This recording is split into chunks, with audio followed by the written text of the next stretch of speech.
Okay, this video is going to be about levels of economic development.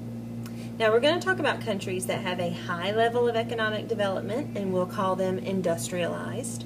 And then we'll talk about countries that have a low level of economic development. So what are the characteristics?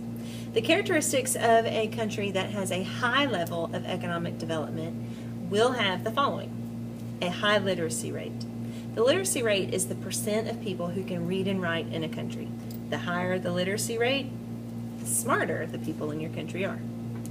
Okay, so a country with a high level of economic development will have a high literacy rate. It will have a high employment rate, which means the majority of the people in that country have a job. They are employed. It will have a country that offers health care to their employees, to their citizens.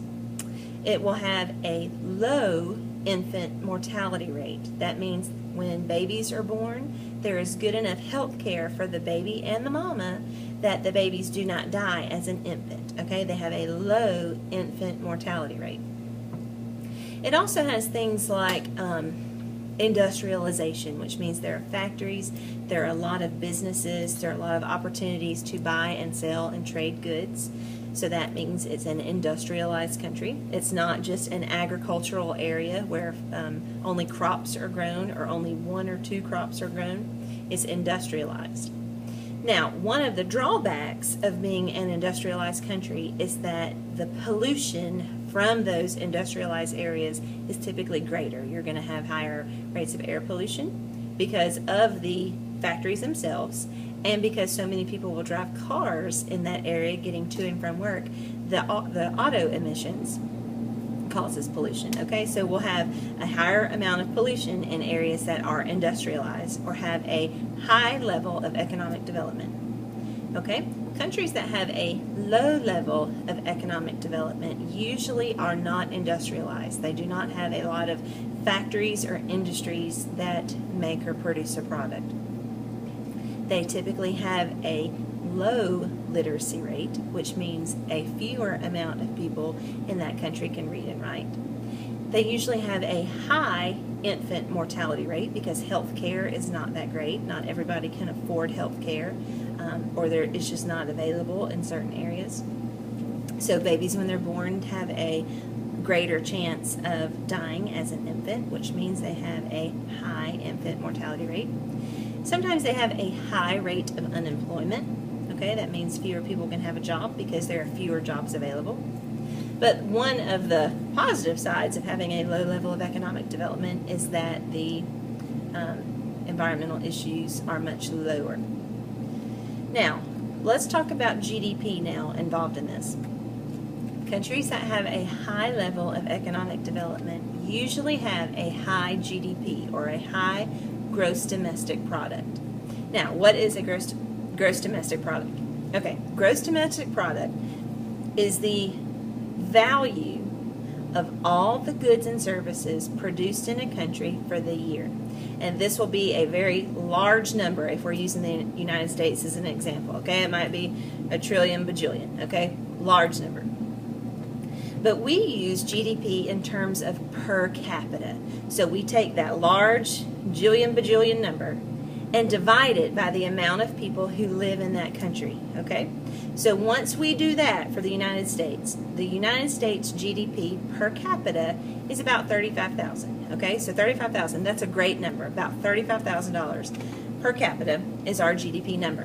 Now, we'll talk about some countries, specifically in Latin America, that are not industrialized, and their GDP might be, let's just say, $2,000.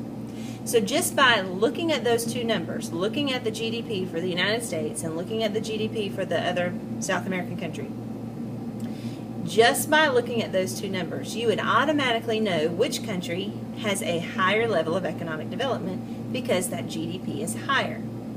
The lower level of economic development will have a lower GDP. Okay, so GDP and levels of economic development all kind of tie in together. The higher economic development you have, usually the higher GDP you have. The lower level of economic development you have, usually the lower GDP you have. Okay, the only other thing I want to talk about in this video is exchange rate. Okay, an exchange rate is the value of one nation's currency in another nation. And the purpose of the exchange rate is to keep trade fair, okay? If I were to go to Mexico on vacation, I would have to go to the bank and say, I want to go there, I want to buy some souvenirs for my family, so I need to exchange out the American dollar for Mexican peso, okay? That's the type of money that they have in Mexico. Not real important that you know that, but just so you know.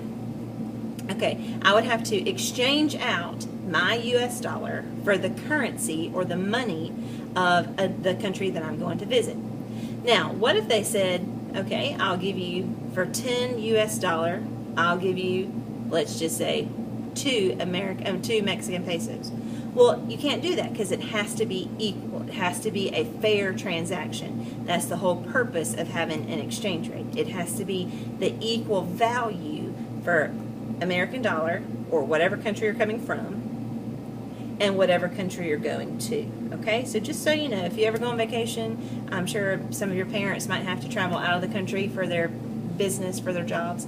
Ask them about it. Ask them about the euro that they might have to get if they're going to the majority of the Western countries in Europe, the British pound if they're going to United Kingdom, or the Mexican peso if they're going to Mexico.